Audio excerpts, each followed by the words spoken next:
we're live. Hello, today we're in for an absolute treat. We've got this little segment called Can You Brie-lieve it? Yeah, it's a cheesy name, I know, but that's what it's called. So, alright, so I won't waste any of your time, let's get straight into it. Sardinia, you know that beautiful Mediterranean island you see in the postcards with the white sandy beaches? Well, it holds a bit of a dark secret. Let me tell you about a cheese called casu marzu. Casu marzu literally translates into English as rotten cheese.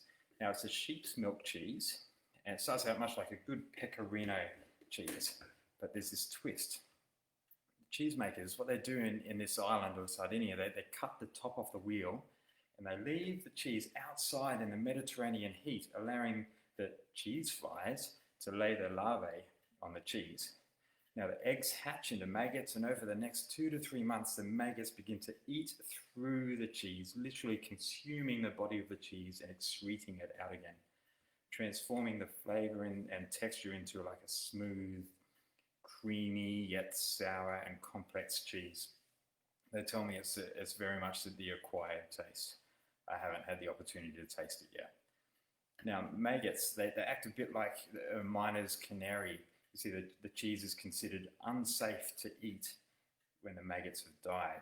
So this means that when they eat this cheese, the maggots are still alive and crawling around when you're eating the cheese. And can you imagine this? Now, the maggots also, they jump about 15 centimeters, so you have to sort of like cover your plate with your hands so they don't jump into the rest of the food on the platter. It's just unbelievable, isn't it? But a couple of decades ago, the European Union, they prohibited the sale of this cheese for obvious reasons. But hey, to the Sardinians, they still make it, and they have a bit of a black market going on because it's a long tradition. They have this, they share it on special occasions.